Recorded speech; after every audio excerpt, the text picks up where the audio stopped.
나는 지금도 기억한다. 가난이 주는 불안, 스트레스, 그리고 아무것도 할 수 없는 무력감.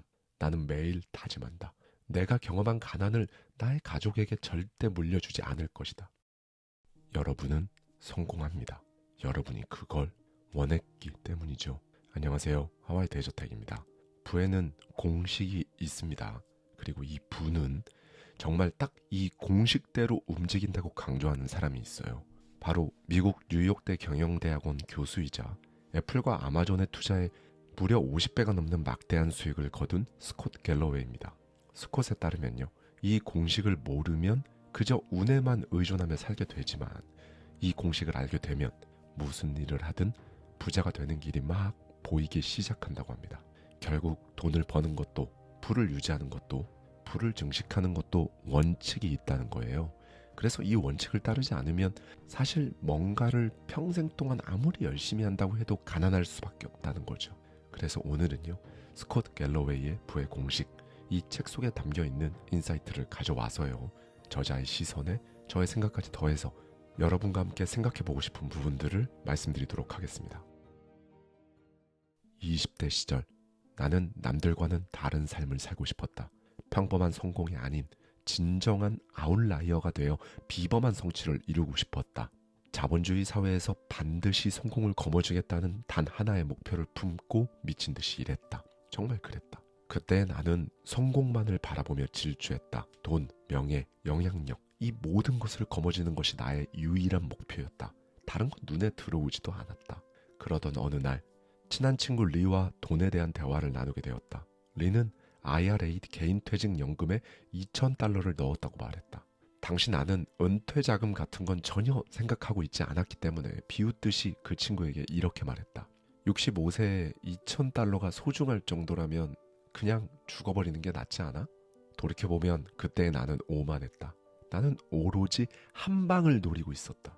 모든 것을 한 번에 이루겠다는 생각뿐이었고 오직 빠르고 극적인 성공만이 답이라고 믿었다. 반면 리의 방식은 달랐다. 그는 꾸준하고 안정적인 길을 선택했고 장기적인 관점에서 자산을 쌓아가고 있었다. 그래서 나는 늘 극단적인 위험을 감수해야만 했다. 더 크고 빠른 성공을 위해 불확실성 속으로 뛰어들었고 그 대가는 엄청난 스트레스와 끊임없는 불안이었다. 결과는 어땠냐고? 나는 결국 성공했다. 아니, 솔직히 말하면 운이 정말 좋았다. 나는 9개의 회사를 설립했고 그중 몇 개가 크게 성공했다. 그 덕분에 경제적 자유를 얻게 되었고 정서적으로도 여유를 가질 수 있었다. 하지만 지금 돌이켜보면 반드시 그렇게 힘들고 불안한 길을 걸어야 했을까 하는 의문이 든다. 만약 더 안정적인 방법을 택했다면 불필요한 스트레스 없이 더 효율적으로 성공을 이룰 수도 있지 않았을까? 한마디로 같은 결과를 얻으면서도 더 건강하고 행복한 삶을 살 수 있지 않았을까? 이제 나는 그 답을 알고 있다. 나는 당신에게 신용카드를 가위로 잘라버리라고 말하지 않을 것이다. 냉장고에 동기부여 명언을 붙이라고도 하지 않을 것이다.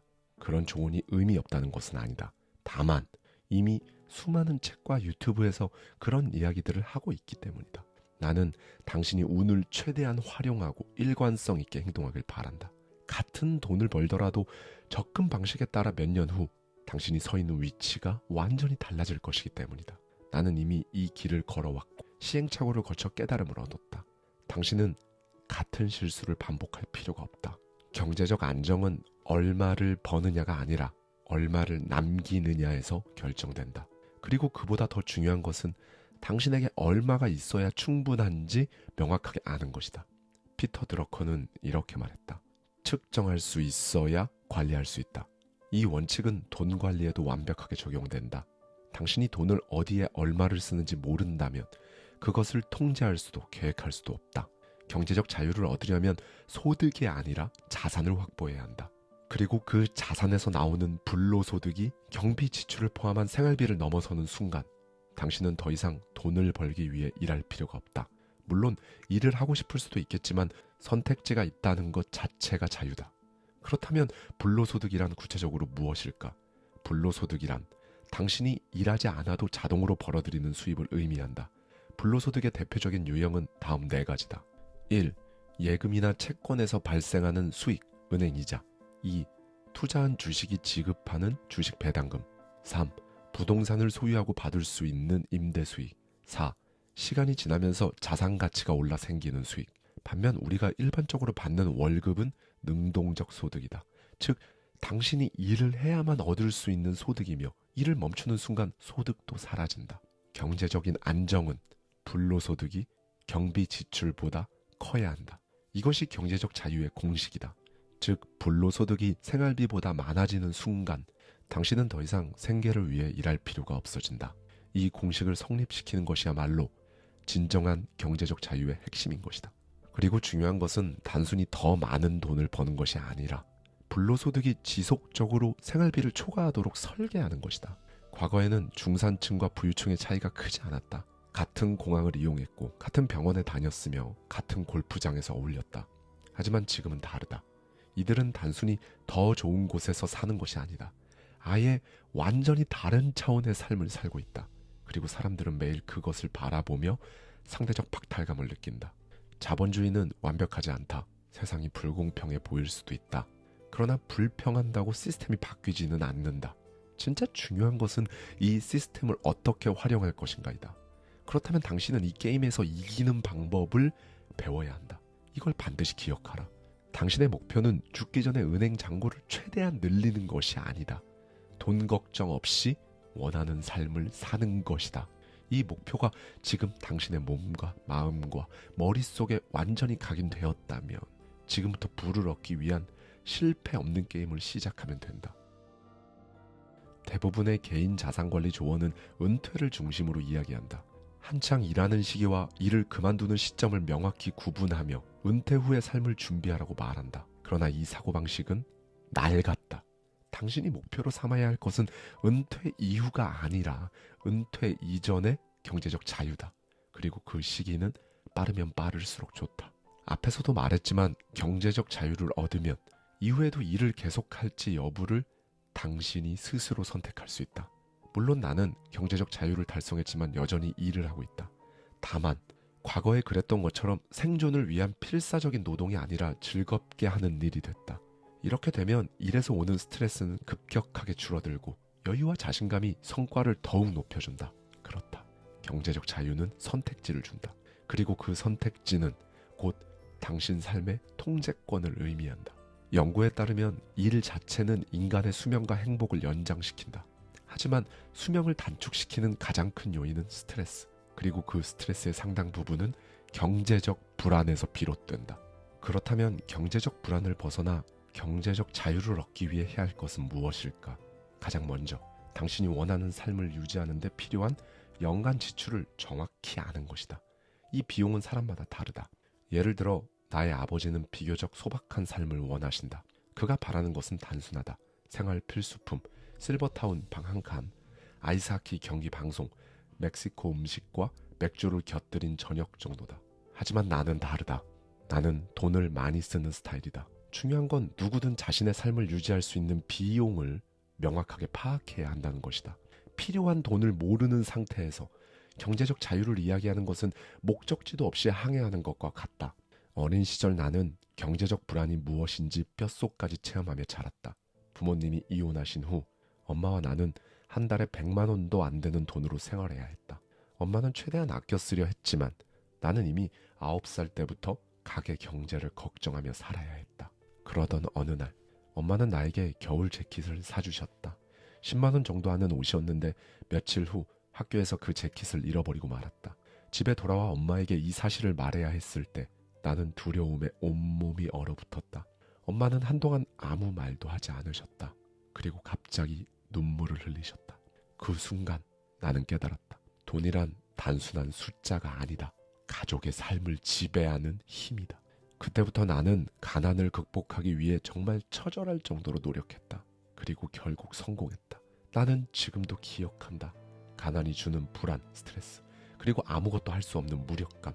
나는 매일 다짐한다. 내가 경험한 가난을 나의 가족에게 절대 물려주지 않을 것이다. 하지만 나를 오랫동안 경제적 안정에서 멀어지게 했던 착각이 하나 있었다. 그것은 바로 나는 특별하다는 오만함에 가까운 착각이었다. 나는 스타트업을 연이어 창업했고 유명 잡지와 인터뷰했으며 수천만 달러의 투자를 유치하기도 했다. 나는 분명 특별한 사람이었고 그래서 수억 달러는 아니어도 수천만 달러는 곧 벌 수 있을 거라고 믿었다. 몇 번의 성공을 경험하면서 나의 이런 생각은 더욱 확고해졌다. 이렇다 보니 절약 필요 없었다. 돈 관리 할 필요 없었다. 돈은 언제든 쏟아져 들어올 테니 지금을 희생할 필요가 없다고 생각했다. 그러나 현실은 달랐다. 닷컴 버블, 금융위기 속에서 홈런이 될 것 같던 기회들은 번번이 파울이 되었고 인정하고 싶지 않았지만 나는 여전히 경제적 불안 속에서 살고 있었다. 그리고 이런 상황 속에서 42에 첫 아들이 태어났다. 그 순간 나는 천사의 노래를 들으며 감격에 차올랐을까? 전혀 아니다. 속이 메스꺼워서 서 있기도 힘들었다. 나를 짓눌렀던 것은 기쁨이 아니라 수치심이었다. 나는 내 인생을 망쳤을 뿐만 아니라 이제 막 태어난 아들의 미래까지 망쳤다는 생각이 나를 덮쳤다. 나는 돈을 몰랐던 것이 아니다.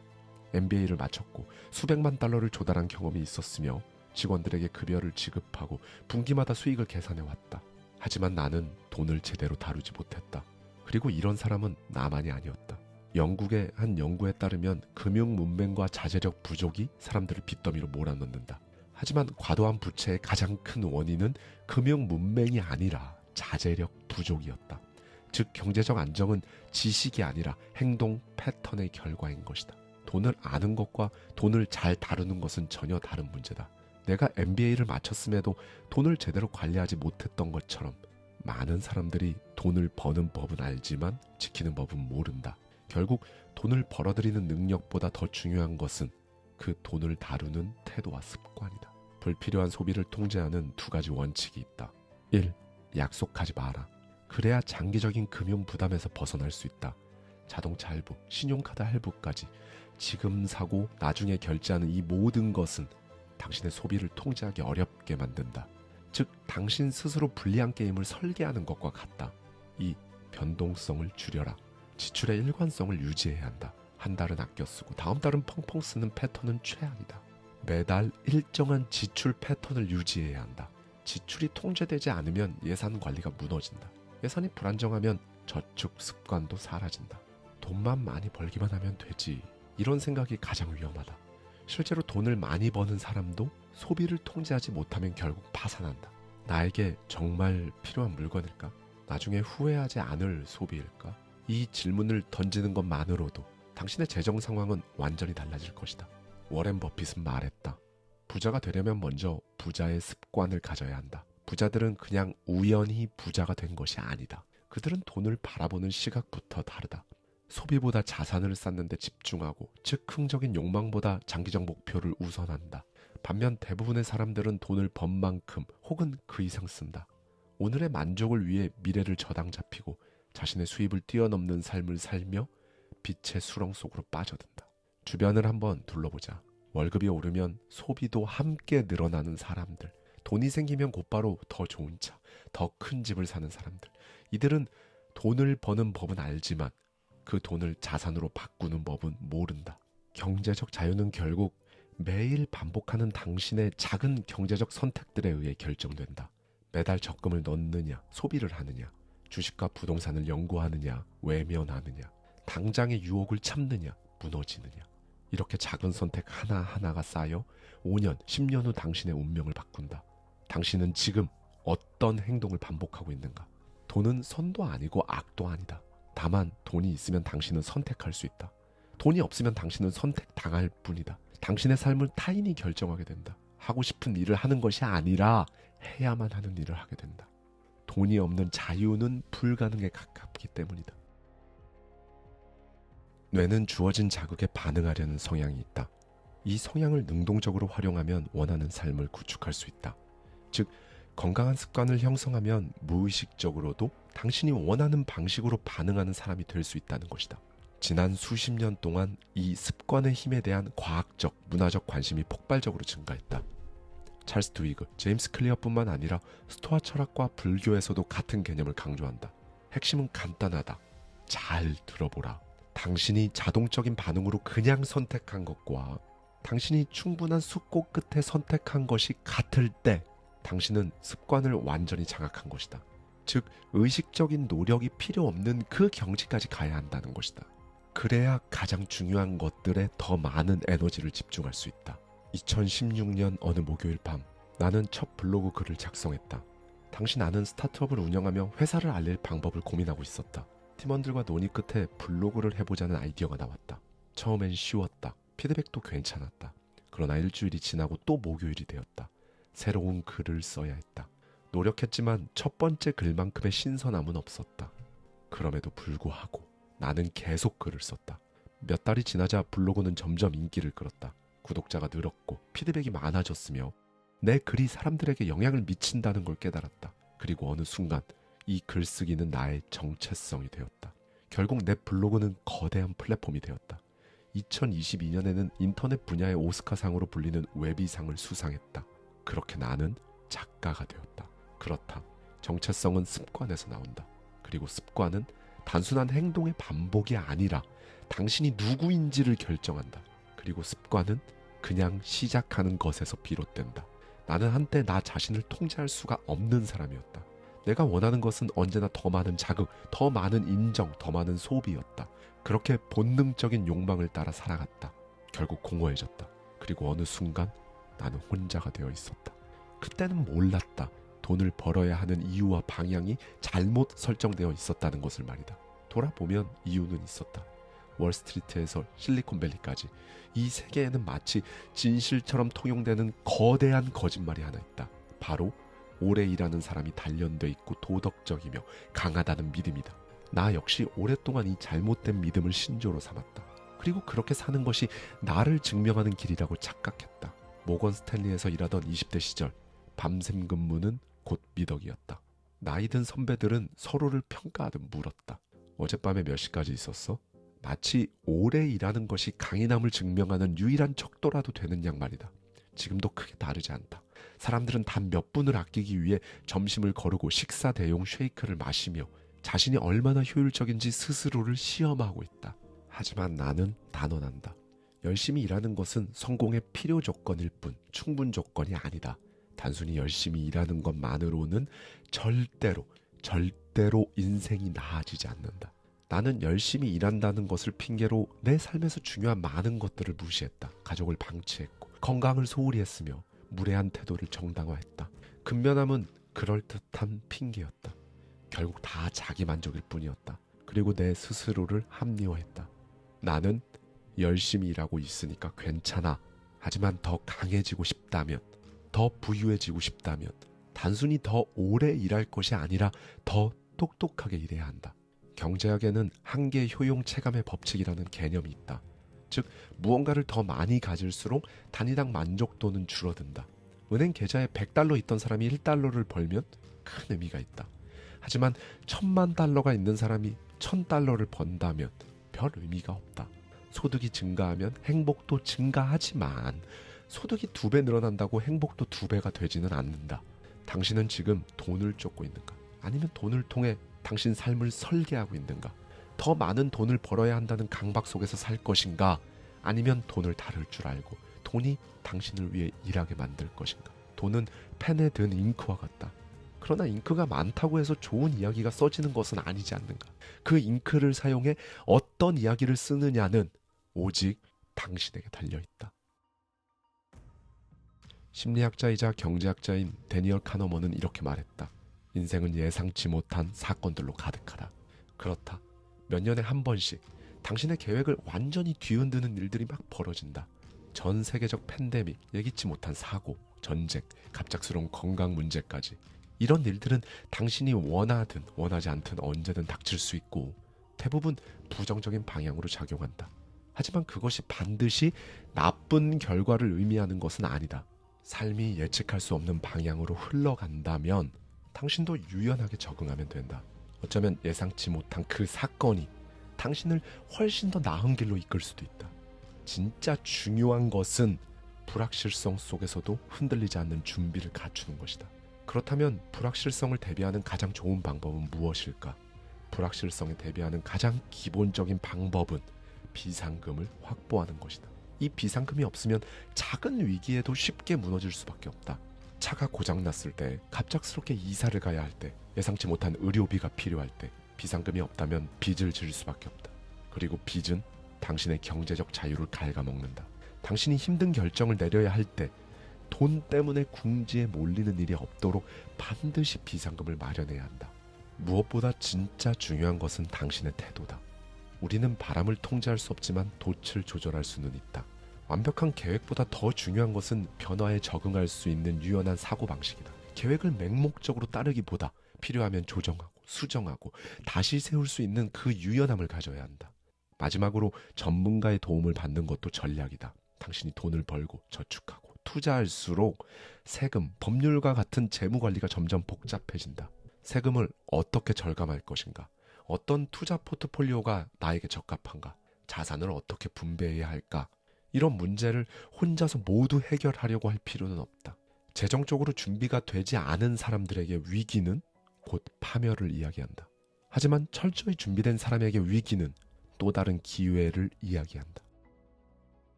시간은 가장 강력한 자산이다. 돈은 잃어도 다시 벌 수 있다.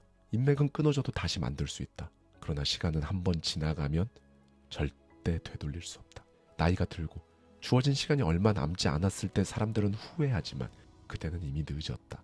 시간을 대하는 그 태도가 당신의 인생을 결정한다. 아무 계획 없이 하루를 흘려보내는 사람과 시간을 의식하며 하루하루를 쌓아가는 사람의 차이는 10년, 20년 후 엄청난 격차를 만든다. 부를 쌓을 때 시간은 장기적으로는 아군이지만 단기적으로는 적이다. 시간은 복리의 힘을 가지고 있기 때문이다. 자본, 지식, 인간관계, 건강 이 모든 것은 시간을 투자할수록 기하급수적으로 성장하지만 같은 원리로 게으름, 부채, 나쁜 습관도 시간과 함께 기하급수적으로 악화된다. 세계에서 가장 위대한 투자자로 알려져 있는 워렌 버핏은 52세 이후에 전 재산의 99%를 벌었다. 그 이유는 단 하나, 복리의 힘. 버핏은 일찍부터 투자했고 시간이 지날수록 그의 자산은 기하급수적으로 증가했다. 이 복리의 힘을 깨닫고 돈을 불리기 시작했다고 하자. 그러나 여기에는 한 가지 치명적인 함정이 있다. 바로 인플레이션이다. 돈을 은행에 넣어두기만 하면 매년 3에서 8%씩 그 가치가 사라진다. 당신이 10년 후 필요한 돈이 1억 원이라면 지금부터 2억 5천만 원을 준비해야 한다는 것이다. 결국 돈을 그냥 가지고 있는 것은 돈을 잃고 있는 것과 똑같다. 따라서 투자를 하지 않는 것은 인플레이션에게 지는 것이다. 결국 시간과 인플레이션을 이겨야 한다. 그렇다면 가장 좋은 투자 시기는 언제인가? 바로 10년 전이다. 그럼 두 번째로 좋은 시기는 지금 이 순간이다. 투자의 핵심은 매일 돈을 버는 것이 아니다. 심지어 매년 돈을 버는 것도 아니다. 투자의 목적은 수년, 수십 년에 걸쳐 돈을 버는 것이다. 단기적인 등락은 의미가 없다. 장기적으로 보면 꾸준히 투자한 사람이 승리한다. 당신의 시간을 어떻게 쓸 것인지 결정하라. 당신의 돈을 어떻게 투자할 것인지 정하라. 당신의 인생을 어디에 쏟아부을 것인지 선택하라. 지금 이 순간에도 시간은 흐르고 있다. 1년 후 당신은 지금과 다를 것인가? 5년 후 당신은 무엇을 하고 있을 것인가? 10년 후 당신은 얼마나 성장해 있을 것인가? 시간을 투자하라. 시간이 당신 편이 되어줄 것이다. 천천히 부자가 되라는 말은 잘못됐다. 여러분은 성공합니다. 여러분이 그걸 원했기 때문이죠. 안녕하세요. 하와이 데이저택입니다. 네, 여러분. 경제적 자유를 이루기 위해서는 자산이 스스로 일하게 하라. 이런 말 자주 들어보셨을 거예요. 왜일까요? 우리 모두에게 주어진 시간은 유한하잖아요. 그래서 자산이 나 대신 시간과 무관하게 계속 일하게 만드는 거죠. 단순히 돈만 풍족한 게 아니라 시간의 자유까지 누릴 수 있는 풍족한 삶. 이거 어떻게 하면 가능할까요? 그래서 오늘은요. 브라이언 페이지의 소득혁명, 이 책 속에 담겨있는 인사이트를 가져와서요. 저자의 시선에 저의 생각까지 더해서 여러분과 함께 생각해보고 싶은 부분들을 말씀드리도록 하겠습니다. 이른바 MZ세대는 인류 역사상 가장 높은 교육 수준을 자랑한다. 그러나 그들의 현실은 어떨까? 대학을 졸업한 MZ세대 절반이 졸업 후 3년 동안 여전히 부모님 집에 얹혀 사는 캥거루족 신세를 벗어나지 못하고 있다. 더 충격적인 사실은 이들 사이에서 점점 더 우려스러운 트렌드가 확산되고 있다는 점이다. 바로 노동 거부, 일명 안티워크 트렌드다. 물론 이 현상의 이유는 단순하지 않다. 개선되지 않는 노동 환경과 일부 기업의 갑질 경영, 직원이 존중받지 못하는 직장 내 분위기, 끝없는 경쟁을 강요하는 기업 문화, 그리고 비윤리적인 경영 관행이 이러한 흐름에 불을 지피고 있다. 게으름뱅이 혁명가로 불리며 일하지 않아도 행복해질 수 있다고 주장하는 이들은 해고당하지 않을 만큼만 일하겠다고 주장한다. 미국뿐만 아니라 중국에서도 비슷한 신조어가 등장했다. 바로 탕핑족이다. 탕핑은 평평하게 들어 눕다라는 뜻으로 생계를 위해 일하거나 사회에 기여해야 한다는 개념 자체를 거부하는 대규모 사회 저항 운동을 의미한다. 이렇게 MZ세대가 이를 거부하는 이유는 단순히 게을러서가 아니다. 이들은 생존을 위해 자신을 희생하는 삶을 거부하고 지속 가능하지 않은 노동 환경과 부당한 대우에 맞서 전에 없던 새로운 방식으로 저항하고 있는 것이다. 일하지 않아도 살 수 있는 세상을 꿈꾸는 이들이 늘어나고 있는 지금, 우리는 노동에 대한 새로운 정의가 필요한 시대를 맞이하고 있다. 이런 가운데 나는 지난 몇 년간 다양한 분야에서 눈부신 성과를 자랑하는 고액 자산가, 즉 슈퍼리치들을 만나왔다. 그들 중에는 각자의 분야에서 독보적인 위치를 차지하며 말 그대로 어마어마한 부자들도 있었다. 그들은 물질적인 부와 호화로운 저택, 값비싼 사치품뿐만 아니라 사회적 명예, 권위까지 모두 가진 사람들이었다. 나는 그들을 존경했고 솔직히 말해 그들처럼 되고 싶었다. 시간이 흐르면서 그들 중 몇몇과는 개인적으로도 친하게 지낼 수 있게 됐다. 그러나 그들과 가까워질수록 나는 충격적인 진실을 깨닫게 되었다. 그들의 삶은 겉으로 보이는 것만큼 그렇게 막 화려하지가 않았다. 겉으로는 완벽해 보였지만 그들의 일상은 예상치 못한 문제들로 얼룩져 있었다. 어떤 이는 심각한 사생활 문제로 고통받고 있었다. 결혼 생활이 위태로운 상태이거나 이미 파탄난 사람도 있었고 자녀와 끊임없이 불화와 갈등을 겪는 사람도 많았다. 사업상 수많은 지인을 두고 있었지만 진정한 친구는 거의 없었다. 수백만 명의 팔로워를 거느리며 명성을 누렸지만 정작 속을 터놓을 상대는 없었다. 빛나는 경력과 막대한 부를 제외하면 그들의 삶에서 내세울 것이 거의 없었다. 그리고 무엇보다 그들 대부분이 늘 시간이 부족했다. 슈퍼리치들의 그 세상에서 보이는 것이 전부가 아니다 라는 이 진리가 더없이 명백하게 드러났다. 그들은 행복했을까? 몇몇은 솔직히 털어놓기도 했다. 조금도 행복하지가 않아. 물론 모든 슈퍼리치가 불행한 것은 분명 아니었다. 그러나 행복하지 않은 사람이 적지 않다는 사실은 나에게 커다란 호기심을 불러일으켰다. 왜 그들은 부를 쌓고도 행복하지 않을까? 나는 이 질문의 답을 찾기 위해 더 깊이 파헤치고 싶어졌다. 그들이 쌓아 올린 성취와 부는 결코 공짜가 아니었다. 그들은 자신이 열망하던 부를 위해 모든 것을 바치고 그 대가를 치렀다. 하지만 그들이 기꺼이 내어준 시간과 에너지, 관계와 건강이 과연 그만한 가치가 있었을까?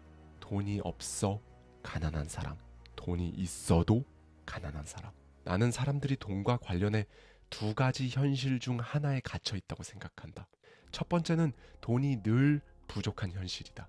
다시 말해 돈에 허덕이고 경제적 돌파구를 찾지 못하며 죽는 날까지 가난해서 벗어나지 못하는 사람들이다. 당신 주변에도 이러한 현실을 경험했거나 지금 이 순간 겪고 있는 사람들이 수없이 많을 것이다. 두 번째는 더 교묘하다. 바로 돈이 많아도 가난한 현실이다. 사람들은 분명 물질적으로는 풍요롭다. 하지만 삶의 본질적인 풍요로움은 누리지 못한다. 그들은 시간, 관계, 그리고 내면이 늘 가난하다. 결국 중요한 질문은 이것이다. 당신이 원하는 부는 어떤 모습인가?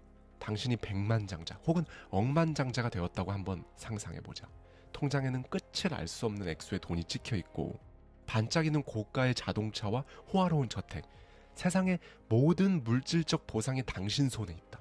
말 그대로 없는 것 빼고 다 가졌다. 그런데 여기서 묻겠다. 이 모든 부가 당신이 소중히 여기는 다른 모든 것을 희생한 대가라면 어떠한가? 만약 백만장자가 되기 위해 인생의 황금기를 포기해야 한다면, 매년 더 오래, 더 열심히 일해야만 그 부를 유지할 수 있다면, 그렇게 부를 쫓다가 건강을 잃는다면, 부를 얻기 위해 젊음이라는 값을 치러야 한다면, 그리고 어느 날 죽음을 눈앞에 두고 통장에 찍힌 숫자가 아무 의미 없다는 사실을 깨닫게 된다면 어떨까?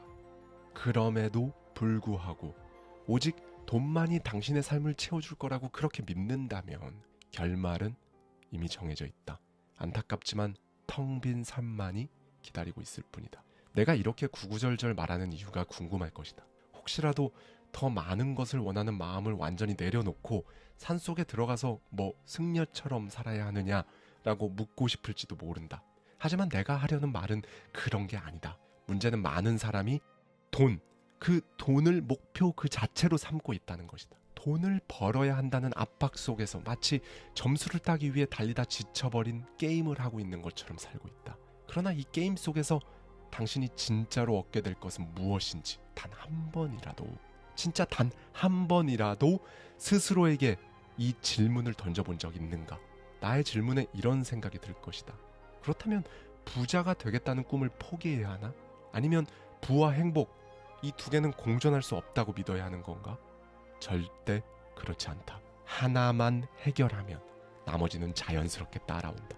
바로 돈의 의미를 재정의하는 것이다. 당신이 진정으로 원하는 것이 무엇인지 진짜 명확히 해야 한다. 정말로 바라는 삶의 최종 목표가 무엇인지 스스로 묻고 답해야 한다. 왜 이 과정이 필수적일까? 그래야만 당신이 바라는 경제적 풍요는 물론 그 풍요를 즐길 시간과 사람을 모두 가질 수 있기 때문이다. 돈은 세상에 무한히 존재한다. 과거처럼 금이나 은 같은 물리적 한계로 부를 측정하던 시대는 지났다. 우리는 더 이상 누군가의 파이를 빼앗아야 부자가 되는 그런 시대에 살고 있지 않다. 필요하다면 새로운 파이를 또 구워내면 된다. 문제는 돈을 수단이 아니라 목적으로 착각하는 사람들이다. 우리가 진짜로 원하는 것은 돈이 가져다 줄 수 있는 시간, 자유, 그리고 관계의 질이다. 돈은 희소하지 않다. 그러나 시간, 에너지, 그리고 집중력은 한정적이고 희소하다. 당신의 생명은 짧고 유한하며 그래서 희소하다. 당신이 죽음을 앞둔 순간 이미 세상을 떠난 사랑하는 사람과 단 하루를 살 수 있다면 얼마를 지불하겠는가? 이 질문은 단순한 사고 실험이 아니다. 당신의 우선순위를 재정비할 기준이다. 결론은 단순하다. 돈은 수단이지 목적이 아니다. 돈을 제대로 활용하면 당신의 삶을 자유롭게 만들 수 있다. 하지만 돈을 목표로 삼으면 결국 당신 삶 자체를 잃게 된다. 그렇다면 부를 도대체 어떻게 정의해야 할까? 나는 진정한 부란 세 가지 요소로 이루어진다고 생각한다. 자동소득, 재량 시간, 자유선택. 이 세 가지가 풍부한 상태가 되어야만 진짜로 부유한 삶을 살 수 있다. 1. 자동소득. 최소한의 노동력으로 지속적으로 발생하는 현금 흐름을 말한다. 매일 일하지 않아도 돈이 들어오는 시스템이 구축되어 있다면 당신은 시간과 에너지를 삶에서 더 중요한 영역에 투자할 수 있다. 2. 재량 시간. 원하는 대로 사용할 수 있는 자유로운 시간을 말한다. 매일 아침 당신의 선택으로 하루를 시작할 수 있다면 그것이야말로 진정한 자유다. 3. 자유 선택. 당신이 원하는 삶을 설계하고 원하는 행동을 하며 원하는 것을 가질 수 있는 능력이다. 이 자유는 당신 삶에서 가장 중요하게 여기는 것에 에너지를 집중할 수 있게 한다. 그리고 이 세 가지를 조합하면 부의 방정식이 완성된다. 많은 사람이 부자가 되기 위해 평생을 바친다. 그러나 그 과정에서 시간을 잃고 건강을 희생하며 사랑하는 사람들과의 관계마저 희생한다. 결국 꿈꾸던 부를 손에 쥐었을 때는 너무 늦은 경우가 허다하다. 람보르기니를 타고 싶었지만 결국 보행 보조기를 싣는 데만 그 차를 사용하게 된다면 무슨 의미가 있을까? 이제 다시 묻겠다. 부자가 된 뒤에도 당신은 여전히 건강할 것인가? 당신 삶의 시간과 자유는 남아 있을 것인가? 그런 의미에서 천천히 부자가 되라는 말은 잘못됐다. 천천히 부자가 되겠다는 계획은 결국 부자가 되기 전에 죽을 위험을 내포하고 있기 때문이다. 더 나아가 실제로 부를 이루더라도 그 시점에는 이미 젊음과 에너지가 모두 소진된 상태일 가능성이 크다. 부자가 되는 고속도로는 존재한다. 부자가 되는 고속도로가 존재하지 않는다는 믿음은 당신을 제한할 뿐이다. 이러한 제한된 믿음은 지금 눈앞에 있는 기회조차 보지 못하게 만든다. 그렇다. 부자는 천천히 되는 것이 아니다. 부는 빠르고 효율적으로 이루어져야 한다. 매일 수많은 사람이 경제적 자유를 쟁취한다. 몇 년 만에 수십억 원의 자산을 쌓아 올리는 사람도 있다. 그들은 어떻게 그렇게 빨리 부를 이루는 것일까? 그 비결은 간단하다. 부를 이루는 전통적인 방법에 얽매이지 않는 것이다. 더 높은 임금, 더 나은 일자리, 더 열심히 일하는 것만으로는 한계가 있다는 것이다. 당신이 타고 있는 마차를 더 크고 빠르게 만드는 데 집착하지 말아라. 대신 완전히 새로운 방식으로 갈아타라. 쉽게 말해 평범한 마차 대신 자율주행 테슬라를 타라. 그리고 그마저도 부족하다면 로켓을 타라. 시작이 어렵다면 이미 성공한 사람들이 걸어갔던 검증된 그 길을 따라가도 좋다. 그들이 사용한 효과적인 수단과 검증된 전략을 활용하면 된다. 처음부터 모든 것을 막 새롭게 시도하면서 모든 위험을 감수할 필요가 없다는 것이다. 검증된 방법을 따라가면 당신의 성공 가능성은 높아진다. 성공도 습관이다.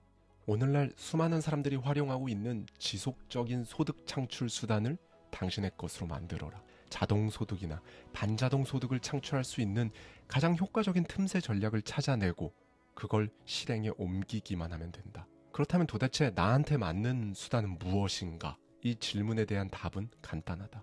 적은 시간 투자로도 최대한의 결과를 창출할 수 있는 수단을 선택하면 된다. 그리고 지속적인 현금 흐름을 만들어내는 파이프라인을 구축하라.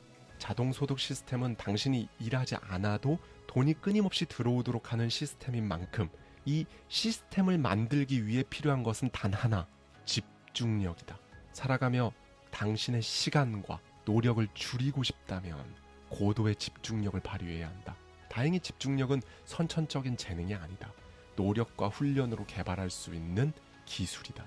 하지만 이 여정을 시작하기 전에 가장 먼저 해야 할 일은 당신과 시간의 관계를 재평가하는 것이다.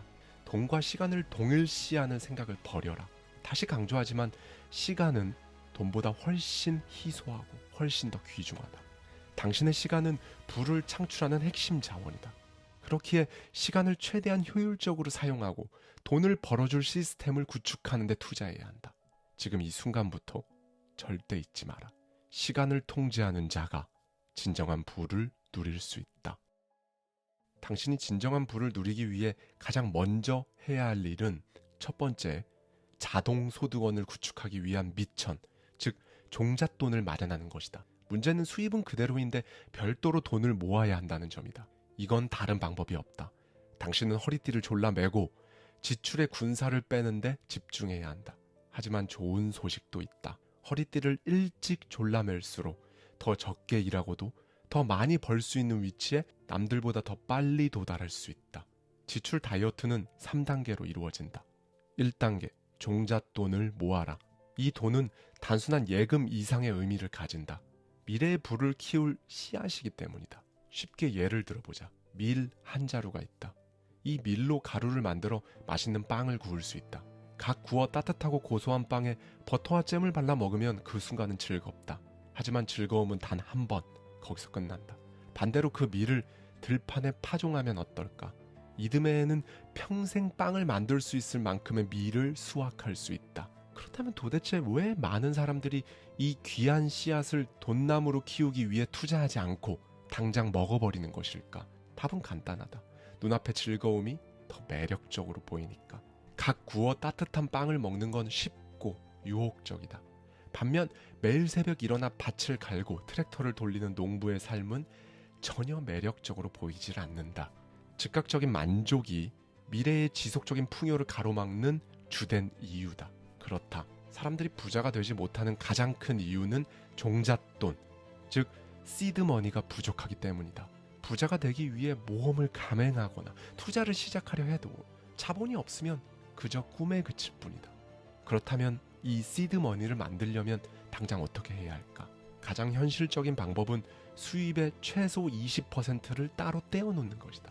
수입이 제한적인 상황에서 더 큰 자금을 마련하려면 불필요한 지출을 줄이고 허리띠를 졸라매는 것이 필수다. 일반 가정의 평균 예산은 크게 3가지 주요 지출 항목으로 나눌 수 있다. 모든 지출을 단순화하고 범주화하면 가장 비효율적인 지출이 어디에 있는지 명확히 보인다. 먼저 주거비부터 살펴보자. 주거비는 가계 예산에서 가장 큰 비중을 차지한다. 평균적으로 가계 예산의 약 35%, 즉 3분의 1이 집에 들어간다. 대부분 사람들에게 가장 큰 단일 지출 항목이기 때문에 주거비를 줄이는 것만으로도 큰 변화를 만들어낼 수 있다. 당신이 지금 살고 있는 집, 가계의 가장 큰 적자 원인인지, 미래의 부를 위한 도약대인지 반드시 점검해보라. 당신의 재정적 자유를 앞당기는 중요한 시작점이 될 것이다. 기억하라. 주거비 절감은 즉각적이고 실질적인 종잣돈 마련의 핵심이다. 경상비는 매달 꾸준히 발생하는 필수 생활비를 말한다. 예측이 가능하고 총 지출의 약 50%를 차지한다. 여기에는 자동차 할부금, 주유비, 수리 보수 비용, 보험료, 건강관리 비용, 식비, 퇴직연금 납입금, 대출 상환액 등이 포함된다. 대부분 꼭 필요한 지출이기 때문에 비재량적 지출로 분류된다. 그러나 뒤집어 생각해보면 당신의 노력 여하에 따라 상당 부분 절약할 수 있다는 뜻이기도 하다. 지출의 군사를 빼는 방법은 반드시 존재한다. 이 경상비를 5에서 10% 줄이는 전략은 지금의 작은 희생을 통해 미래의 경제적 자유로 나아가는 초석이 될 수 있다. 앞서 이야기했던 주거비와 경상비에서 20%를 절약하지 못했다면 재량 지출에서 줄이면 된다. 내 돈은 도대체 어디로 사라졌을까? 정답은 바로 재량 지출이다. 이 지출의 주범은 대개 충동구매이며 필요가 아닌 욕구에서 비롯된다. 지금 내가 하는 말들이 조금 불편할 수도 있다. 미국의 시사 주간지에 따르면 사람들은 TV와 각종 스트리밍 서비스에 하루 평균 서너 시간을 소비한다. 지금부터 이런 모든 활동을 끊어라. 케이블 TV, 넷플릭스 같은 스트리밍 서비스는 당신 삶의 필수적인 요소가 아니다. 이것들이 없다고 당신은 죽지 않는다. 이 전략이 가혹하게 들릴 수 있다. 하지만 당신의 뇌를 행동하도록 만드는 강력한 기폭제가 될 것이다. 평소 무심코 즐기던 것을 포기할 때마다 당신의 잠재의식은 이번에는 진짜 뭔가 다르다. 목표를 위해 나아갈 시간이구나. 지금은 여유를 부릴 때가 아니구나. 라는 신호를 받게 된다. 만약 당신이 완전히 새로운 차원의 결과를 원한다면 극단적인 접근이 필요하다. 당신의 모든 자유, 시간, 돈을 당신의 그 꿈을 실현하는 데 사용하라. 위안이 될지 모르겠지만 나도 같은 과정을 거쳤다. 내 삶을 변화시키기 위해 지출의 20%를 줄이고 돈과 시간을 소비하는 패턴과 습관도 완전히 바꿨다. 허리띠를 졸라매고 비필수 지출을 포기한다고 해서 자유가 줄어드는 것은 아니다. 오히려 더 자유로워진다. 재정 다이어트의 묘미는 바로 여기에 있다. 당신이 스스로의 씀씀이를 줄이고 돈을 통제하기 시작하면 결국 돈이 아닌 당신이 삶의 주도권을 쥐게 된다. 2단계, 가차없이 줄이고 줄여라. 종잣돈 프로젝트를 시작했을 때 나는 극단적인 결정을 내렸다. 스트리밍 서비스를 해지했고 소셜미디어 앱을 모두 삭제했으며 TV 케이블도 끊어버렸다. 당신이 무슨 말을 할지 짐작이 된다. 그건 너무 극단적이다라고. 하지만 나는 이 과정을 통해 생각지도 못한 것들을 얻게 되었다. 자존감이 높아지고 집중력이 향상되었으며 내 시간과 돈을 통제할 수 있는 힘이 생겼다. 다시 한번 생각해보라. 지금 당장 보지 않아도 되는 드라마나 쇼 프로그램 때문에 당신의 삶이 정말 나빠질까? 그렇지 않다. 만약 그것들을 끊는다면 당신의 집중력을 분산시키는 요소들을 제거할 수 있다. 그리고 결과적으로 여윳돈과 자유시간까지 늘어날 것이다. 의식주, 인간 생활의 필수 요소라는 것은 누구나 알고 있다. 그러나 오락은 필수가 아니다. 오락에 쓰던 시간과 에너지를 당신의 목표를 위해 투자하라. 나는 돌아갈 배를 모두 불태웠다. 사생결단의 자세로 배수의 진을 쳤다. 평소라면 오락으로 낭비했을 1분 1초조차 마음을 다잡고 나의 목표를 떠올렸다. 그럴 가치가 있었느냐고? 두말하면 입 아프다. 하지만 여기서 한 가지를 분명히 하고 싶다. 내가 당신에게 나와 똑같은 희생을 요구하는 것은 아니다. 무엇을 포기할지는 당신 스스로 결정해야 한다. 물론 한 가지는 분명하다. 당신의 목표를 이루는데 직접적이고 즉각적인 도움이 되지 않는 것은 가차없이 잘라내야 한다는 사실이다. 기억하라. 모든 목표는 당신에게 대가를 요구한다. 아무런 희생 없이 얻으려 한다면 그것은 목표가 아니라 그저 환상일 뿐이다. 3단계. 절약한 그 돈으로 흐름을 만들어라. 당신은 이제 경제적 자유를 향한 로드맵에 마지막 단계에 도달했다. 앞선 단계를 성실히 따랐다면 이미 일정 수준의 종잣돈을 모았을 것이다. 이제는 근로소득을 자동소득으로 전환할 차례다. 즉, 당신이 모은 종잣돈을 활용해 현금 흐름을 만들어내는 단계다. 이 단계는 단순한 돈의 이동이 아니라 당신의 경제적 독립을 완성하는 핵심 과정인 것이다. 종잣돈으로 자동소득원을 구축하는 방법은 크게 세 가지가 있다. DIY 접근법, 학습 1 병행 모델, 역할 모델 따라하기. 이제 하나씩 자세히 살펴보자. 첫 번째, DIY 접근법은 말 그대로 스스로 길을 개척해 나가는 방식이다. 이 방법은 모든 것을 통제할 수 있다는 점에서 만족감을 줄 수는 있다. 하지만 당신의 선택이 언제나 원하는 결과를 가져올지는 불확실하다. 따라서 DIY 접근법은 자동소득원을 구축하는 가장 효율적인 방법은 아닐 수 있다. 철저한 준비, 리스크 관리가 필요하기 때문이다.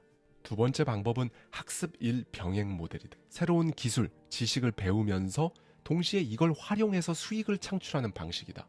예를 들어 프로그래밍, 디자인, 디지털 마케팅 또는 콘텐츠 제작 같은 분야를 배우고 이를 바탕으로 프리랜싱이나 작은 비즈니스를 시작할 수 있다. 이 방법의 가장 큰 장점은 배우면서 곧바로 실행할 수 있다는 점이다. 단순히 학습에 그치지 않고 배운 기술로 지속적인 현금 흐름을 만들어낼 수 있다.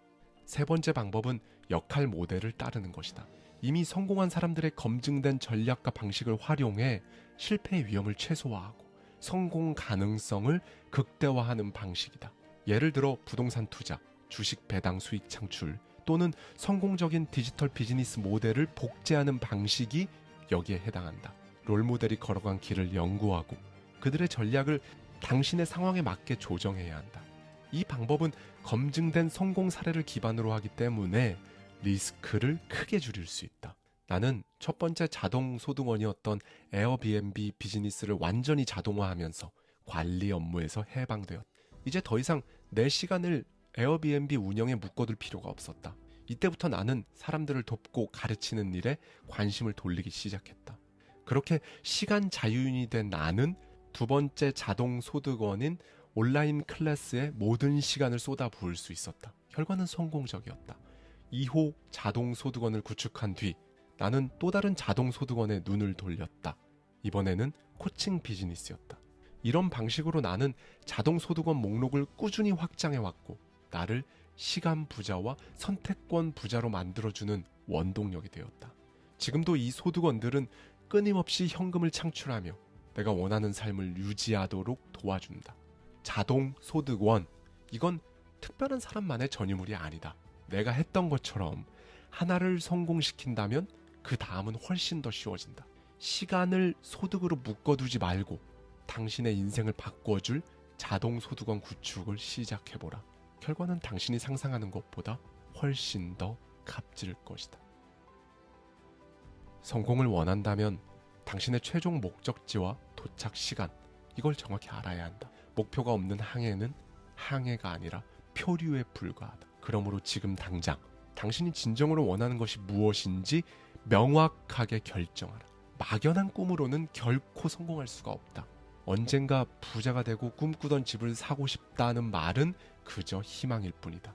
어떤 집인지, 어디에 위치했는지, 언제까지 사고 싶은지 구체적으로 정의하지 않으면 그 목표가 실현되었는지조차 알 수가 없다.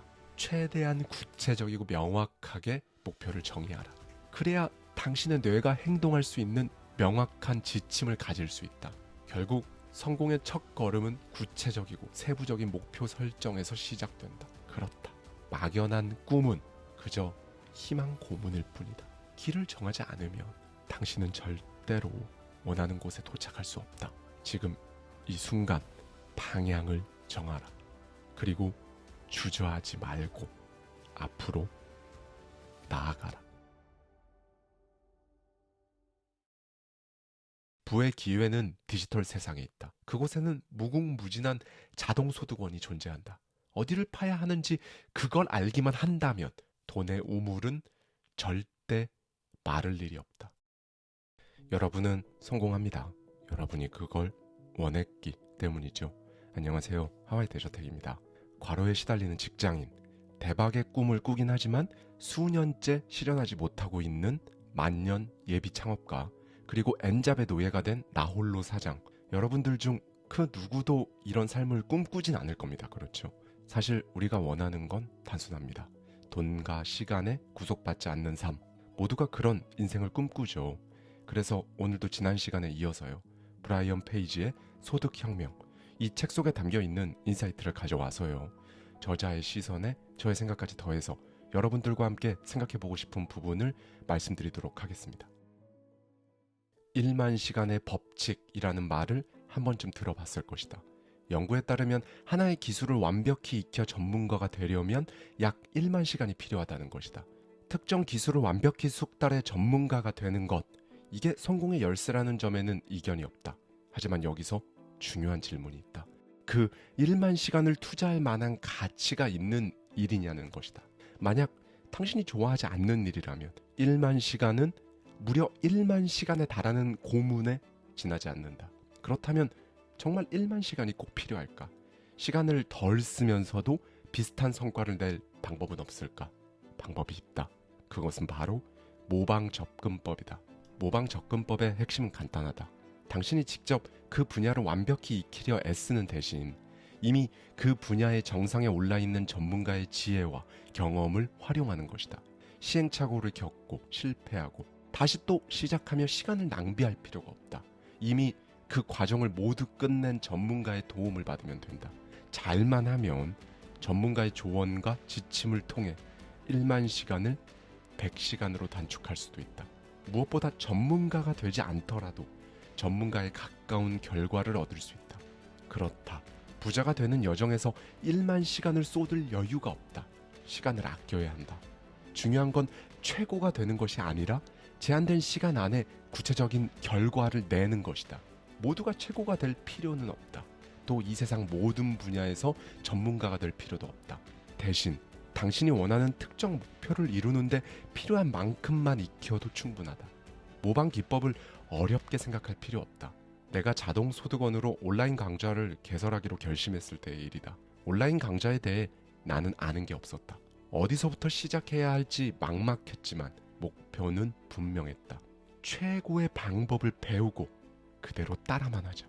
그래서 인터넷을 샅샅이 뒤지며 온라인 판매에 정통한 전문가를 찾기 시작했다. 그런데 왜 이렇게 강좌는 많고 자칭 구루들은 넘쳐나는 걸까? 다행히 그 가운데 눈길을 확 사로잡는 한 사람이 있었다. 그는 이미 수백만 달러를 벌었고 그의 강의를 들은 학생들 역시 성공 스토리를 써내려가고 있었다. 나는 망설임 없이 그의 클래스에 2,000달러를 투자했다. 그리고 진짜 수험생처럼 그의 강의를 파고들었다.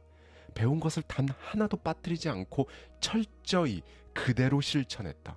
여러 강의를 막 기웃거리거나 갈팡질팡하지도 않았다. 오직 그의 강의만 선택했고 그의 방식에 집중했다. 결과는 어땠냐고? 대성공이었다. 그에게 배운 것을 기반으로 나는 지금까지 수백만 달러를 벌어들였다. 전문가를 제대로 선택하고 그를 철저히 따라하면 당신의 노력은 배로 돌아온다. 전문가의 조언이 성공의 지렛대인 것이다. 사람들은 흔히 말한다. 성공하려면 시간이 걸린다. 하지만 진실은 이러하다. 성공은 얼마나 스마트하게 접근하느냐에 달려있다. 과거에 나는 또 다른 전문가의 도움을 받기 위해 무려 17,000달러를 썼다. 그는 1세대 인터넷 마케팅 권위자였다. 그가 알려준 아이디어가 막 놀랍거나 특별하진 않았다. 그저 내가 한 번도 실행하지 않았던 간단한 전략일 뿐이었다. 하지만 이 한 가지 전략이 내 비즈니스를 완전히 바꿔놓았다. 결론은 명확했다. 모방은 실패를 사전에 차단하는 완벽한 전략이었던 것이다. 이 모방 기법을 통해 시간과 돈의 투자 대비 수익률을 빠르게 계산하는 방법이 있다. 다음 질문을 스스로에게 던져보자. 이 전문가에게 돈을 쓰면 앞으로 1년 안에 투자금을 회수할 가능성이 있는가? 그리고 나는 전문가의 그 조언을 실행할 준비가 되었는가? 이 질문에 긍정적으로 답할 수 있다면 그 투자는 실패할 가능성이 낮다. 최악의 경우 본전이라도 건질 것이다. 그러나 실제로는 본전에서 그치는 경우도 거의 없다. 대부분의 경우 투자금의 몇 배 이상이 결과로 돌아온다. 손해를 보는 경우는 딱 두 가지뿐이다. 조언을 실행하지 않을 때, 그리고 조언을 실행했지만 결과를 얻지 못했을 때. 첫 번째 경우는 당신의 책임이다. 두 번째 경우 역시 전문가를 제대로 선택하지 못한 당신의 책임이다. 결국 현명하게 선택하고 실행하는 것, 이것이 성공의 열쇠다. 그렇다면 전문가를 어떻게 활용하느냐는 질문이 남는다. 전문가를 활용할 수 있는 방법은 정말 무궁무진하다. 책, 온라인 강좌, 코칭 프로그램 등 선택지는 너무나 많다. 중요한 건 단 한 가지다. 최고의 전문가를 찾아 그의 방식에 철저히 집중하고 실행하기만 하면 된다. 최고가 되기 위해 모든 걸 다 알아야 하는 시대는 끝났다. 이미 길을 개척한 사람을 모방하라. 그들이 가르쳐준 성공의 방법을 실천하면 당신의 목표는 생각보다 훨씬 빨리 현실이 된다. 하지만 여기서 멈춰선 안 된다. 부자가 되기 위해 진짜 중요한 건 소비자가 아닌 생산자가 되는 것이다. 이 말이 무슨 말이냐고? 지금부터 더 집중해서 들어야 한다. 세상의 모든 거래는 두 가지 역할로 나뉜다. 주는 쪽, 그리고 받는 쪽. 돈은 사람들 사이를 이동하며 그 과정에서 가치를 교환한다. 돈을 주는 사람은 자신이 지불한 금액만큼의 가치나 그 이상의 무언가를 얻는다고 믿는다. 하지만 대부분의 사람은 이 거래에서 소비자의 역할만을 반복하며 살아간다. 소비자는 끊임없이 돈을 지불하며 자신이 원하는 가치를 얻는다. 그러나 그들이 하는 일은 결국 지출뿐이다. 반대로 생산자는 가치를 창출하며 돈을 번다. 이 차이는 부를 만드는 데 있어 결정적이다. 나는 당신이 생산자가 되기를 바란다. 이유는 단순하다. 생산자는 돈을 받는 쪽이기 때문이다. 당신이 영화를 보러 가면 티켓 값으로 돈을 내고 2시간 동안 즐거운 경험을 얻는다. 소비자로서 돈을 쓰는 것이다. 반면 영화를 제작한 제작사는 그 한편으로 어마어마한 돈을 벌어들인다. 그들은 생산자이기 때문이다. 당신이 공유 차량 서비스를 이용할 때도 마찬가지다. 당신은 원하는 장소로 이동하며 편리함을 얻는다. 이 과정에서 당신이 지불한 돈은 어디로 갈까? 바로 이 서비스를 개발하고 운영하는 생산자들에게 간다. 그렇다. 가장 작은 생산자도 소비자보다 부유하다. 이 원칙은 모든 곳에 적용된다. 아무리 작은 규모의 생산자라도 그들의 소득은 소비자를 압도한다. 생각해보라. 모든 부자는 소비자이기 전에 생산자다. 부자들의 쇼핑 리스트는 고급 주택, 초대형 요트, 개인 제트기 등 평범한 사람들이 상상조차 하기 힘든 것들로 가득하다. 그들이 이런 소비를 감당할 수 있는 이유는 간단하다. 그들은 생산자로서 소비자가 상상할 수 없는 규모의 돈을 창출하기 때문이다. 부자가 되는 핵심은 놀랍도록 단순하다. 소비자의 입장에서 벗어나 생산자로서의 역할을 맡아야 한다. 그렇다면 생산자가 되려면 어떻게 해야 할까? 역할을 바꿔야 한다. 임차인이 아닌 임대인이 되어라. 월세를 내는 사람이 아닌 월세를 받는 사람이 되어라. 제품을 사는 대신 제품을 팔아라. 당신이 소비하는 모든 물건 뒤에는 반드시 생산자가 있다. 책을 읽는 데서 그치지 말고 책을 써라. 정보를 소비하는 대신 당신만의 지식과 경험을 바탕으로 콘텐츠를 만들어라. 그리고 당신의 이야기를 파는 것이다. 프리랜서가 아닌 프리랜서 웹사이트를 소유하라. 프리랜서로 돈을 버는 것과 프리랜서가 당신의 플랫폼을 통해 돈을 벌게 하는 것은 차원이 다르다. 피고용인이 아닌 고용주가 되어라. 누군가의 직원으로 평생을 살지 말아라. 사람을 고용하고 그들의 가치를 극대화할 방법을 찾아라. 부자가 되고 싶은가? 당신이 진짜 부자가 되고 싶다면 소비자의 역할에 머물러서는 안 된다. 이제 당신의 역할을 바꿀 때다. 이 사실을 반드시 기억하라.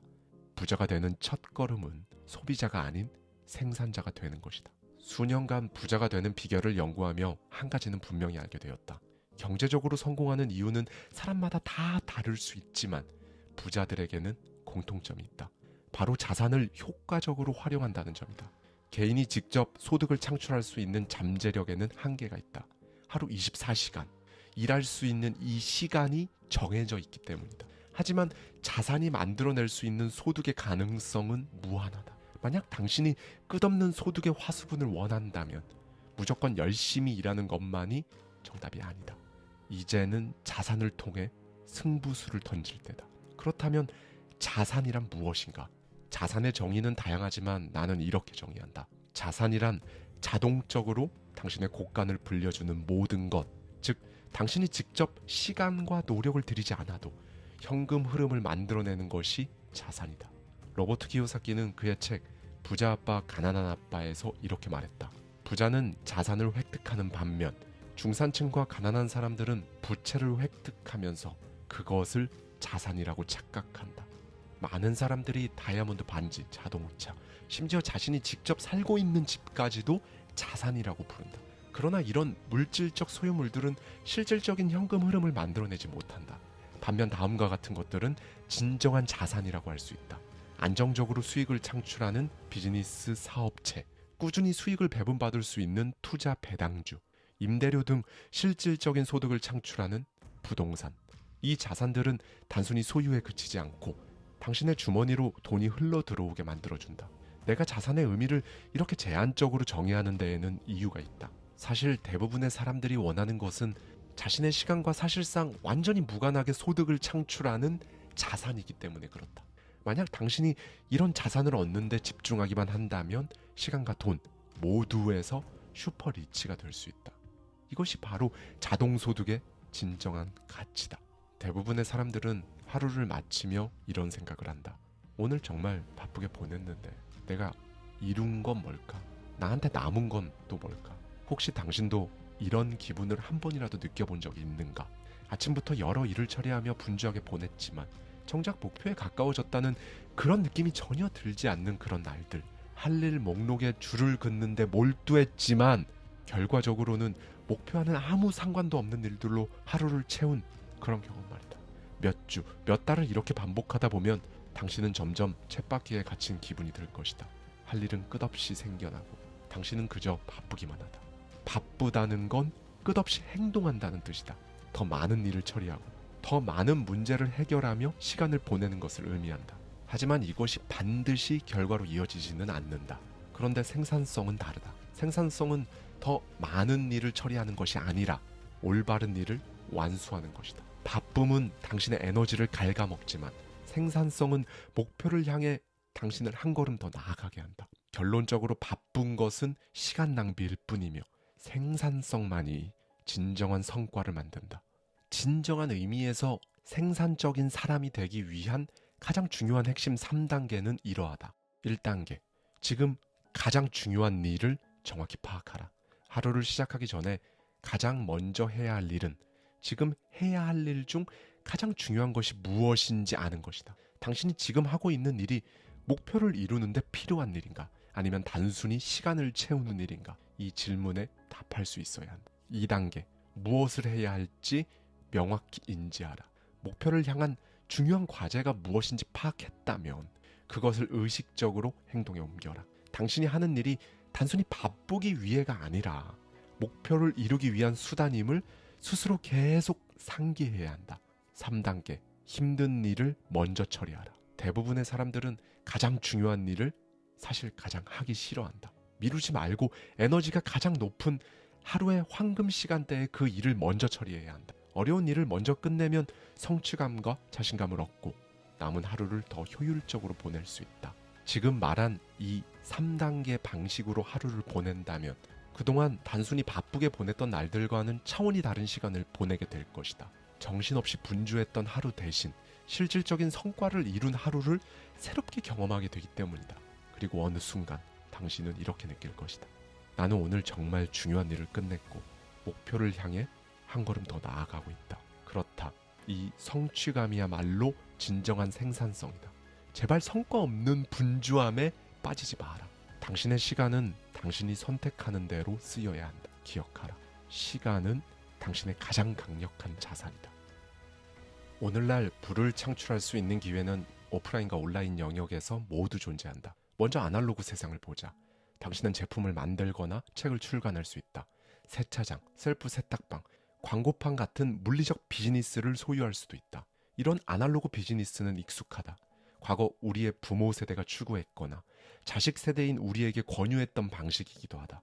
아날로그는 촉각, 시각, 후각으로 경험할 수 있는 물리적 세계를 말한다. 제품뿐 아니라 영화 관람, 비행기 여행, 외식, 마사지, 미용실 등 직접 경험할 수 있는 서비스 역시 모두 아날로그에 속한다. 그러나 이제 세상은 변했다. 미래의 가장 유망하고 큰 기회는 온라인에 있다. 이것은 과장이 아니다. 왜냐하면 디지털 세상에서 부의 창출 속도는 기하급수적이기 때문이다. 나는 오늘날 최고의 기회들이 바로 이 디지털 세상에 존재한다고 믿는다. 정말 그렇다. 디지털 영역은 무한한 가능성을 제공한다. 물리적 성질을 가지지 않는 모든 것이 디지털에 포함된다. 노트북, 스마트폰, 태블릿 화면에서 할 수 있는 모든 것이 디지털이다. 글로벌 IT 기업들, 구글, 아마존, 메타를 떠올려보자. 이 기업들의 비즈니스 모델은 화면의 1과 0으로 이루어진 정보를 보여주며 수익을 창출하는 구조다. 물론 아마존은 물리적인 제품을 판매한다. 하지만 디지털 기기에 화면이 없다면 과연 지금처럼 운영될 수 있을까? 스마트폰을 비행기 모드로 전환하면 페이스북은 무용지물이 되고 인터넷이 연결되지 않으면 구글은 아무런 의미가 없다. 디지털의 힘을 이해하려면 시가총액 상위 기업들을 살펴보면 된다. 오늘날 1조 달러가 넘는 시가총액을 자랑하는 기업 중 아날로그 기업은 사우디아라비아의 국영 석유 천연가스 회사 단 하나뿐이다. 그러나 이 산업마저도 빠르게 변하고 있다. 불과 반세기 전 1972년 당시 세계 7대 기업은 대부분 아날로그 중심이었다. 제너럴 모터스, 포드, 제너럴 일렉트릭, IBM, 크라이슬러 등이 대표적이다. 하지만 지금은 어떠한가? 현재 상위 7대 기업은 디지털 중심의 기업들로 완전히 바뀌었다. 이것은 단순한 변화가 아니다. 디지털 영역에서 기하급수적으로 부가 창출되고 있다는 명백한 증거다. 그렇다면 디지털 세상의 가장 큰 장점은 무엇일까? 기회가 거의 모든 사람에게 공평하게 열려 있다는 것이다. 전 세계 인구 약 60억 명이 인터넷에 접속할 수 있다. 이는 곧 전 세계 인구의 절반 이상이 언제든 디지털 세상에 접근할 수 있다는 뜻이기도 하다. 또 디지털의 매력은 물리적 장소에 구애받지 않는다는 점이다. 낯선 도시로 이사할 필요가 없는 것이다. 편안한 소파에서 일어나지 않아도 된다. 만약 당신이 온라인에서 돈을 벌 수 있는 방법만 이해한다면 장소는 더 이상 족쇄가 아니다. 노트북을 하나만 들고도 원하는 곳 어디에서든 일할 수 있는 자유로운 삶을 누릴 수 있다. 부의 기회는 디지털 세상에 있다. 그곳에는 무궁무진한 자동소득원이 존재한다. 어디를 파야 하는지 그걸 알기만 한다면 돈의 우물은 절대 마를 일이 없다. 지금부터 가장 대표적인 자동소득원 유형 3가지를 소개하겠다. 이 중 단 한 가지라도 한 달 안에 실행에 옮겨보길 바란다. 지금 이 순간이 당신의 첫 번째 자동소득 파이프라인을 만드는 출발점이 될지도 모른다. 1. 당신의 브랜드가 돈이 된다. 많은 청중, 쉽게 말해 팬을 보유한 사람은 자연스럽게 광고의 기회가 찾아온다. 이메일 구독, 소셜미디어 팔로워 혹은 커뮤니티 구성원이 많아지면 광고주는 자신의 제품을 홍보하는 대가로 당신에게 돈을 지불하려 할 것이다. 나는 인스타그램 팔로워가 100만 명이 넘는다. 덕분에 특정 제품이나 서비스를 유료로 홍보해달라는 요청이 들어온다. 내가 해야 할 일은 해당 제품을 소개하는 간단한 동영상이나 오디오 콘텐츠를 제작하는 것뿐이다. 단 한 번의 작업으로 여러 번 수입을 창출할 수 있는 완벽한 자동소득원인 셈이다. 하지만 여기서 주의해야 할 점은 당신의 정체성과 가치를 고려해 광고를 선택해야 한다는 것이다. 피트니스 전문가가 갑자기 패스트푸드 브랜드를 홍보한다면 당신의 브랜드와 평판에 영향을 미치고 신뢰를 깨는 이런 선택은 장기적으로 치명적인 손해를 불러올 수 있다. 반대로 당신과 가치를 공유하는 브랜드와 협력하게 된다면 신뢰와 수익 동시에 얻을 수 있다. 2. 단순한 아이디어가 큰 돈을 만든다. 디지털 세상에서는 간단한 도구도 돈이 된다. 표에 숫자나 문자를 입력하고 이를 통해 자료를 처리하는 프로그램인 스프레드시트를 들어본 적이 있을 것이다. 언젠가 나는 회사의 수익성을 계산하기 위해 스프레드시트 하나를 구매한 적이 있다. 고객을 확보할 때 드는 비용과 제품별 수익 구조를 시각적으로 보여주는 이 도구는 단돈 49달러였지만 나에게 엄청난 시간을 절약할 수 있게 해줬고 그 이상의 가치와 서비스를 제공해 주었다. 하지만 그 스프레드시트를 만든 개발자는 이 단 하나의 파일로 17만 달러, 한화 약 2억 원 이상의 매출을 올렸다. 내가 개발한 에어비앤비 거래 분석기는 숙소 임대와 관련된 모든 비용을 계산하고 수익성을 한눈에 보여주는 간단한 도구다. 초기 개발 비용은 약 1200달러, 한화 약 200만 원도 안 됐지만 지금까지 누적 매출액은 수십만 달러를 넘어섰다. 더 놀라운 점은 이 도구가 완전히 자동화되어 있다는 것이다. 나는 단 1분도 관리에 신경 쓰지 않아도 매달 꾸준히 수익이 발생하고 있다. 3. 시간의 한계를 뛰어넘어라. 물리적 제품이나 디지털 도구뿐만 아니라 확장 가능한 서비스도 자동소득원이 될 수 있다. 회계사와 같은 전문가를 예로 들어보자. 회계사는 자신의 시간을 기반으로 서비스를 제공하기 때문에 소득 창출에 한계가 있다. 반면 나의 친구는 온라인 비서회사를 만드는 전혀 다른 선택을 했다. 그는 전 세계에서 온라인으로 일할 가상 비서를 모집해 이들의 시간당 노동력을 기업들에게 제공했다. 또한 이 온라인 비서들을 관리할 담당자를 고용하고 회사 운영에서도 손을 댔다. 결과적으로 그는 확장 가능한 서비스를 통해 사업을 키우고 관리에 시간을 들이지 않고도 지속적인 수익을 얻고 있는 것이다. 당신이 지금 어떤 직업을 갖고 있든, 당신이 어디에 살고 있든, 당신이 가진 자본이 얼마든 디지털 시대의 기회는 당신 앞에 열려 있다. 물론 이 말은 명백한 사실이지만 동시에 경고이기도 하다. 기회가 열려 있는 만큼 빠르게 사라질 수도 있다. 디지털 세상에서의 속도는 당신이 경험해온 모든 것보다 빠르다. 망설이는 순간 다른 누군가가 이미 그 기회를 잡고 부를 축적하고 있을지 모른다. 과거의 방식으로는 더 이상 앞서 나갈 수 없다. 열심히 일하는 것, 이것만으로는 부자가 되기 힘들다는 것이다. 오래된 전략은 이미 힘을 잃었고 미래는 디지털에서 만들어지고 있다. 기억하라. 디지털 세상은 당신을 기다려주지 않는다. 당신이 지금 움직이지 않는다면 몇 년 후에도 당신은 여전히 열심히 살고만 있을 것이다. 생각을 바꿔라. 돈에는 한계가 없다. 돈을 마치 희소한 자원처럼 여기는 한 당신의 행동과 사고는 그 믿음에 갇히게 된다. 그리고 그 믿음은 더 큰 기회로부터 당신을 멀어지게 하고 결국 가난의 굴레를 벗어나지 못하게 만든다. 많은 사람들은 부자가 되기 위해 지출을 줄이는 데만 초점을 맞춘다. 이번 주 식비를 줄이려면 어떻게 해야 하지? 가장 싼 주유소가 어딘가? 하지만 이런 질문들은 당신의 사고를 좁고 제한된 방향으로만 몰아넣을 뿐이다. 결과적으로 돈을 창출할 에너지 그리고 창의성까지 잃게 된다. 뭐 지출은 줄였을지는 몰라도 코앞에 있었던 그 기회를 알아보지 못하고 그냥 날려버리지 않았는가. 과거 나의 멘토는 매일 아침 이렇게 외쳤다. 몇십억은 쉽게 벌 수 있다. 솔직히 말해 처음엔 터무니없고 황당하게 들렸다. 나 역시 돈은 벌기 어려운 것이라는 고정관념에 사로잡혀 있었기 때문이다. 하지만 속는 셈 치고 그의 말을 따라보기로 했다. 매일 아침 거울 앞에 서서 외쳤다. 몇십억은 쉽게 벌 수 있다. 처음에는 어색했고 스스로도 바보 같다고 느꼈다. 그런데 놀라운 일이 일어났다. 어느 순간 나는 정말로 돈은 벌기 쉽다고 믿게 된 것이다.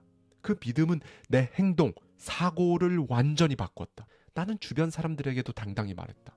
돈 버는 건 정말 쉬워. 물론 사람들은 나를 미쳤다고 생각했다.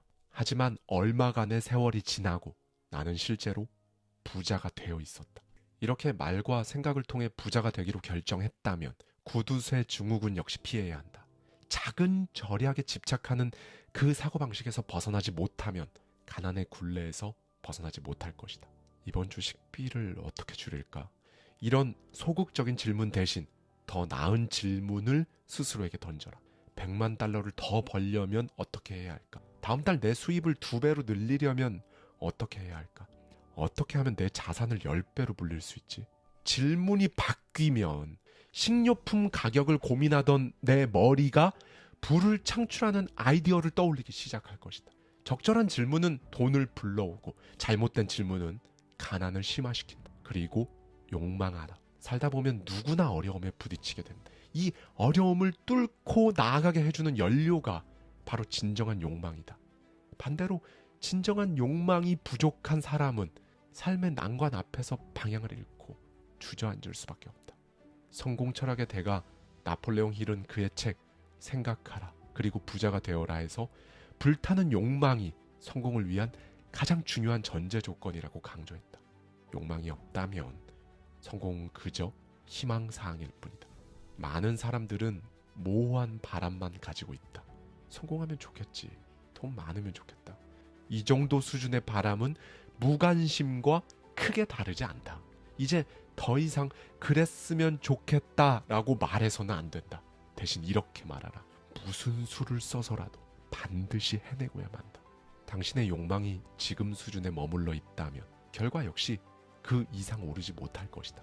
욕망의 기준을 지금 당장 끌어올려라. 성공은 반드시 이루겠다는 그 절실함을 가진 사람에게만 찾아온다. 공은 이제 당신에게 넘어갔다. 빨리 성공하고 빨리 부자가 될 수도 있다. 그러나 결과가 더디더라도 절대 포기하지 않겠다는 꺾이지 않는 그 마음을 장착하라. 당신의 가능성에 한계가 있다는 낡은 믿음은 이제 버려라. 돈 때문에 원하는 삶은 포기하고 살아야 한다는 그 생각도 이제 더 이상 당신 것이 아니다. 지금 이 순간 눈을 감고 상상해보자. 당신이 진정으로 원하던 삶을 살고 있는 모습을, 넘치는 부와 자유가 허락된 모습을. 사람들은 그런 당신을 바라보며 이렇게 말할 것이다. 어떻게 저렇게 성공할 수 있었지? 저 사람한테 성공의 비결을 진짜 배우고 싶다. 이 말들 더 이상 상상이 아니다. 현실이 될 수 있다. 인생은 짧고 당신의 시간은 무엇보다 귀중하다. 이제는 부디 머뭇거리지 마라. 아버지는 늘 열심히 일했지만 그 열심이 돈으로 환산되지 않았다. 아버지는 책을 좋아하셨고 아인슈타인의 복리 개념도 알고 계셨지만 정작 그 지식을 삶에 적용하진 못했다. 지식은 머릿속에만 머물렀고 행동으로 이어지지 않았다. 여러분은 성공합니다. 여러분이 그걸 원했기 때문이죠. 안녕하세요. 하와이 대저택입니다. 네, 여러분. 정말 말도 안 되는 성공을 이뤄낸 사람들, 백만장자, 억만장자, 이런 사람들이 어느 날 갑자기 여러분에게 투자 제안을 한다면 어떨까요? 지금 이 순간 내 인생 완전히 바뀌는 거 아니야? 이런 생각이 막 들 겁니다. 그렇죠? 하지만 여기 이 드라마 같은 상상을 현실로 만들어낸 사람이 있습니다. 그래서 오늘은요, 앤드류 윌킨슨의 나는 거인에게 억만장자가 되는 법을 배웠다. 이 책 속에 담겨있는 인사이트를 가져와서요, 저자의 시선에 저의 생각까지 더해서 여러분과 함께 생각해보고 싶은 부분들을 말씀드리도록 하겠습니다. 새벽 5시 알람이 울리기 전 눈을 뜨자마자 벌떡 일어났다. 오늘은 내 인생에서 가장 중요한 날이기 때문이다. 무려 10년을 기다려왔고 꿈속에서도 선명하게 그려지지 않던 순간이 마침내 현실이 되어 눈앞에 다가오고 있었다. 차를 타고 공항으로 향하는 길, 회색빛 고속도로를 달리면서도 내 안의 흥분은 멈추지 않았다. 긴장과 설렘이 동시에 뒤엉킨 채 나는 휴대폰을 집어들었다. 그리고 알림 속 단 한 줄의 문장이 내 눈을 사로잡았다. 앤드류 윌킨슨, 억만장자.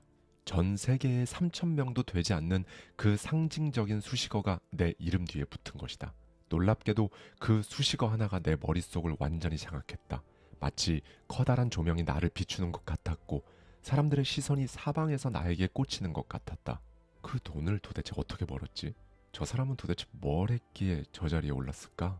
진짜일까 아니면 포장된 허상일까? 사실 이런 느낌은 처음이 아니었다. 20대 초반 백만장자라는 꼬리표가 처음 붙었을 때도 비슷한 감정을 느꼈다. 부끄러움, 조심스러움, 그리고 약간의 허세. 하지만 지금은 그때보다 자산이 750배는 늘었다. 어쩌면 기자가 그냥 대충 계산해서 억만장자라고 적었을 뿐인데 그 말 한 줄이 내 삶의 무게를 통째로 바꿔놓고 있었다. 전용기에 올라탔을 때도 그 수식어가 머릿속을 떠나지 않았다. 비행기는 하늘로 날아올랐고 황홀한 해안이 창밖으로 펼쳐졌다. 작은 점처럼 보이는 사람들이 바삐 움직이는 모습이 눈에 들어왔다. 그 순간 나는 궁금해졌다. 저 많은 사람들 중에 진짜 행복한 사람은 몇이나 될까? 돈이 많다고 모든 걸 가졌다고 말할 수 있을까? 억만장자가 되면 삶이 완성되는 건가? 사실 나는 돈은 많았지만 행복하진 않았다. 정확히 말하자면 통장 잔고는 넉넉했지만 가슴속은 늘 공허했다.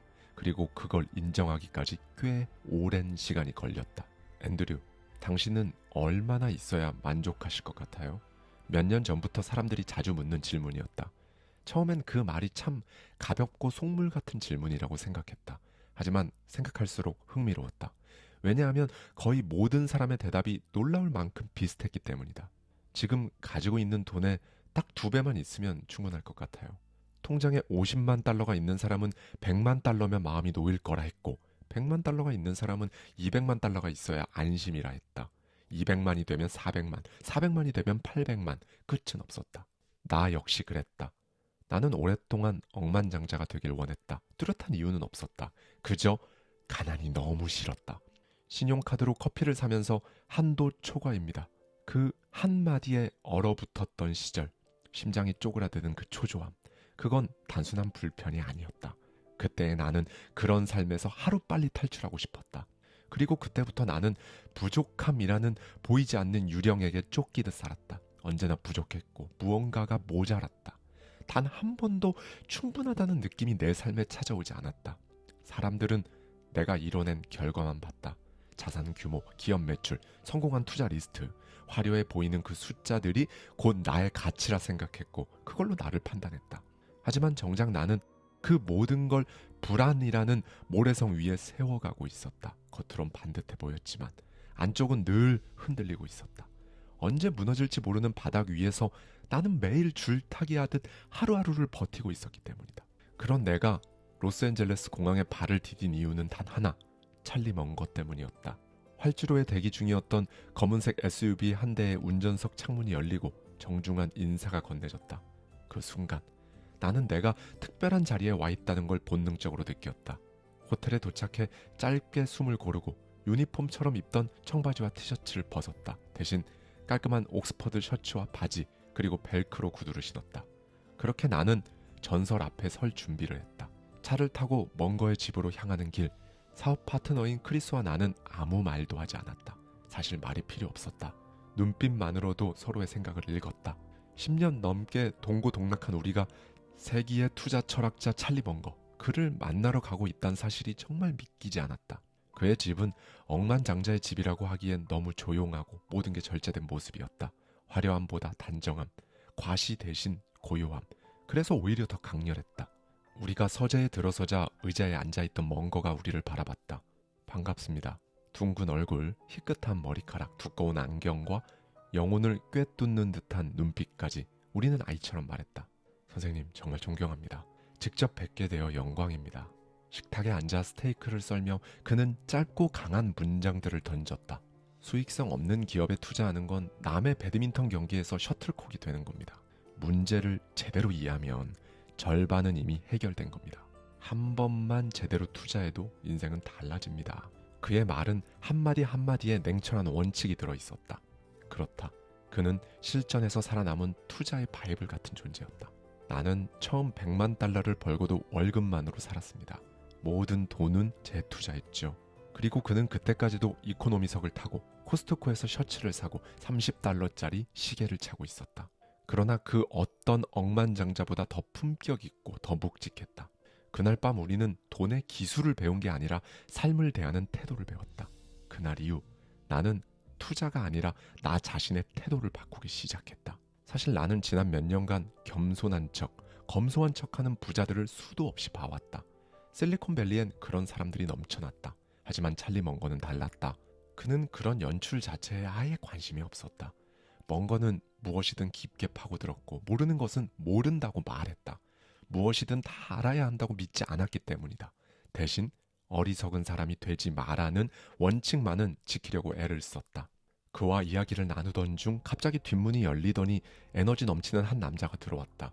먼거의 사업 파트너 애비 메이어였다. 먼거 씨, 우리가 먼저 제안서를 내야 합니다.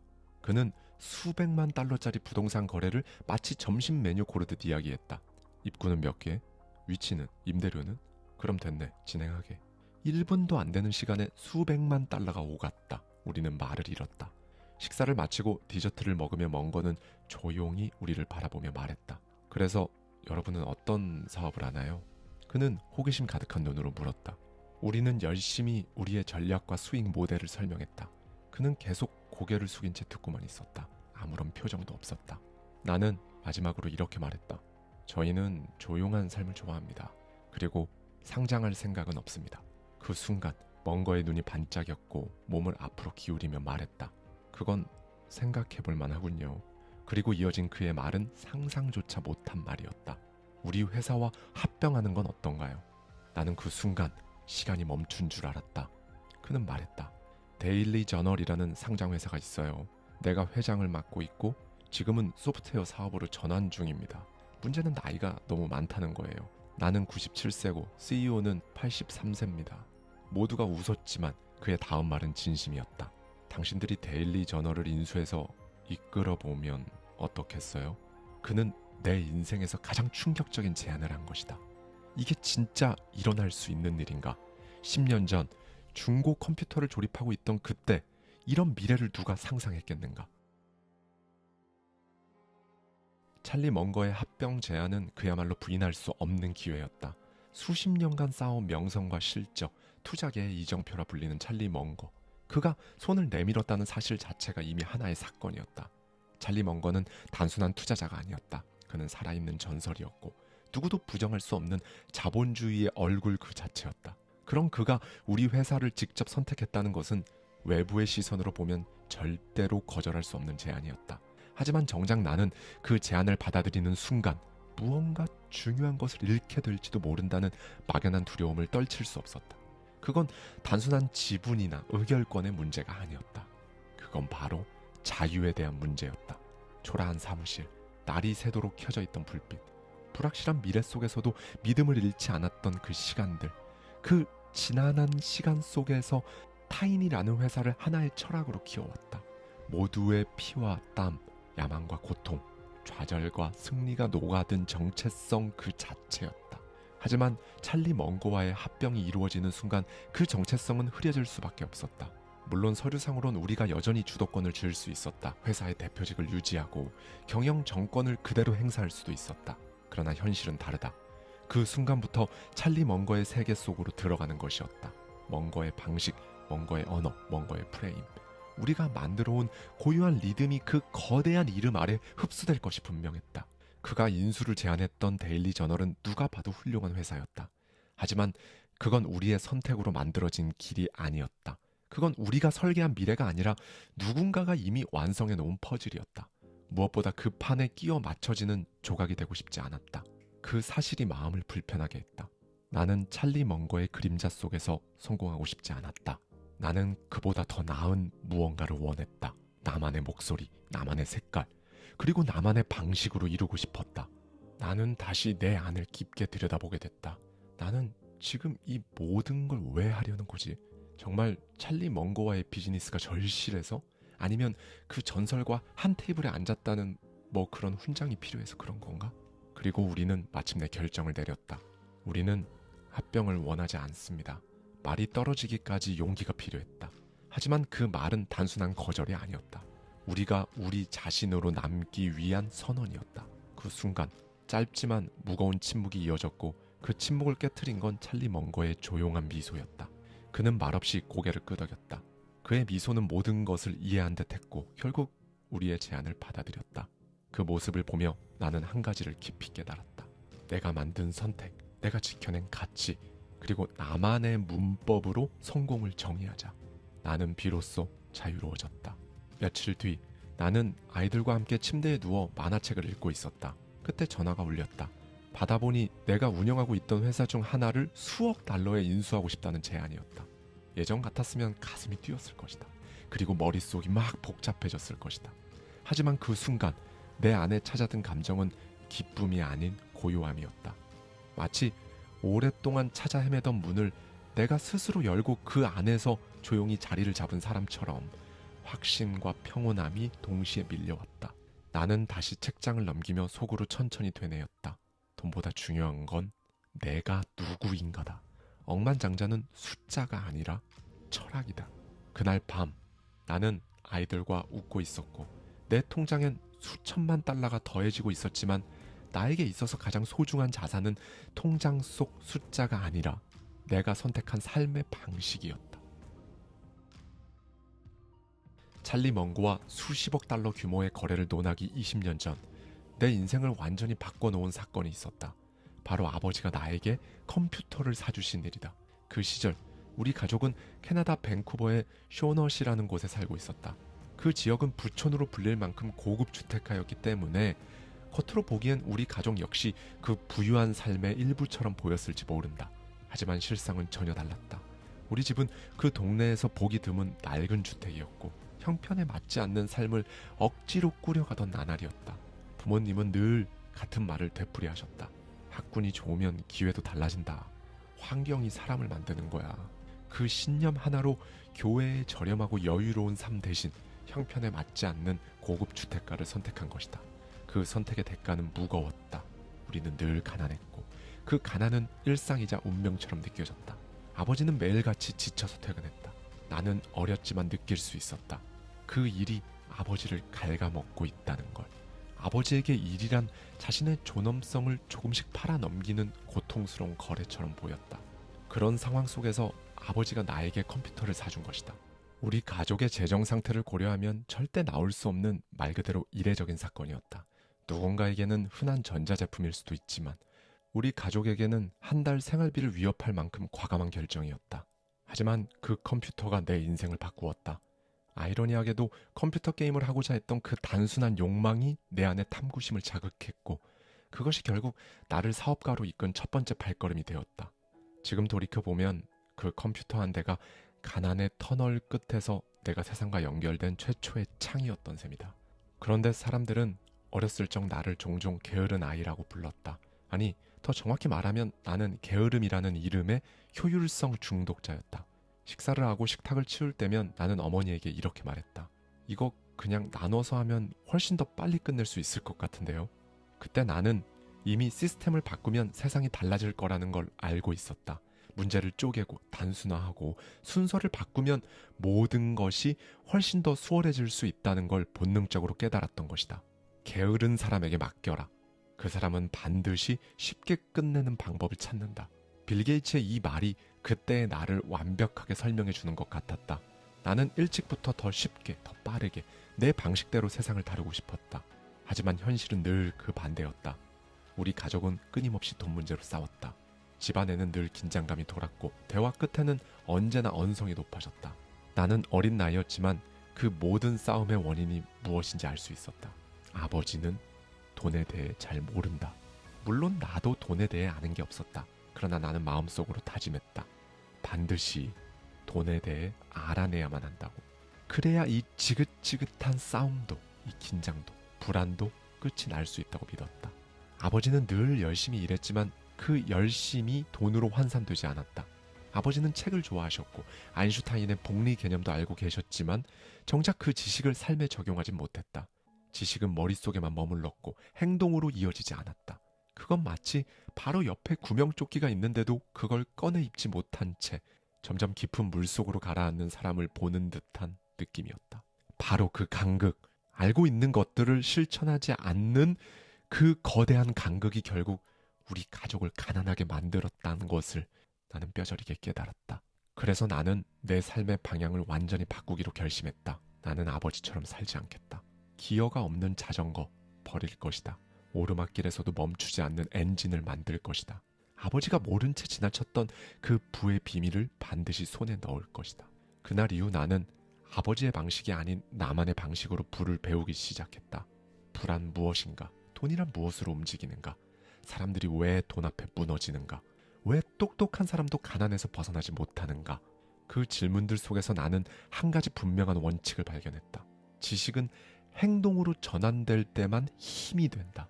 아무리 좋은 정보도 아무리 똑똑한 생각도 실행하지 않으면 그냥 무기력한 글자 조각일 뿐이다. 그리고 나는 그 실행된 지식이 내 인생의 무기가 될 수 있다는 사실을 처음으로 깨달았다. 이 지식이 나를 움직이게 하는가? 아니면 그냥 알고 있다는 그 착각에 빠지게 하는가? 지금의 나는 안다. 부는 단지 돈을 많이 버는 것이 아니다. 부는 철학이다. 돈에 대해 어떤 태도를 갖는가? 어떤 선택을 하고 무엇을 포기하는가에 따라 삶의 모양이 완전히 달라진다. 열심히 산다고 부자가 되는 게 아니다. 부는 운이 아니었다. 부는 습관이었다. 부는 전략이었다. 그리고 부는 태도였다. 그 순간부터 나는 매일 부자가 되기로 선택했다. 주식시장이 거대한 파도처럼 출렁이던 시기, 나의 순자산도 한순간에 요동쳤다. 수억 달러가 사라지던 그 순간 놀라운 일이 벌어졌다. 나의 모든 것이 흔들렸을까? 아니, 오히려 그 반대였다. 아무 일도 일어나지 않았다. 나는 여전히 같은 집에 살았고 같은 침대에서 눈을 떴고 같은 시간에 아이를 등원시키고 같은 커피를 마셨다. 무너질 줄 알았던 나의 자아가 전혀 흔들리지 않았던 것이다. 사람들은 이렇게 말했다. 그래도 여전히 돈이 많으니까 괜찮은 거 아니에요? 그렇지 않다. 돈은 문제를 해결할 수는 있지만 삶을 간단하게 만들어주지는 않는다. 돈이 많아지면 삶은 오히려 더 복잡하고 인간관계는 더 조심스러워지고 선택은 더 치열해진다. 그리고 그 선택을 지키기 위해 또다시 불안이라는 연료를 태워 끝없이 달려야 했다. 더 벌고 더 지키고 더 불리는, 숨이 차오르는데 멈출 수는 없고 속도를 줄이면 바로 뒤처지는 게임. 나는 그 지옥 같은 게임을 끊고 싶었다. 그래서 나는 복리처럼 불어나던 내 자산을 기부라는 이름으로 역복리시키기 시작했다. 더 이상 불안과 소유의 욕망이 아닌 의미와 선택의 기준으로 내 삶을 움직이기 시작했다. 수억 달러를 기부하면서 마음의 잔고가 채워지는 걸 느낄 수 있었다. 나의 아버지가 평생 원했지만 끝내 손에 넣지 못했던 그 감정, 그 충분함과 감사함이 그제서야 내 안에 조용히 자리 잡았다. 진짜 억만장자는 자신의 인생을 설명할 수 있어야 한다. 어떤 철학으로 살았고, 무엇을 선택했고, 무엇을 포기했고, 왜 그런 삶을 살았는지 조용하지만 단단한 언어로 설명할 수 있는 사람, 그것이 진짜 자산이다. 당신은 얼마나 벌기를 원하는가? 당신의 통장에 얼마나 있다면 충분할 것 같은가? 그리고 당신의 자산은 무엇인가?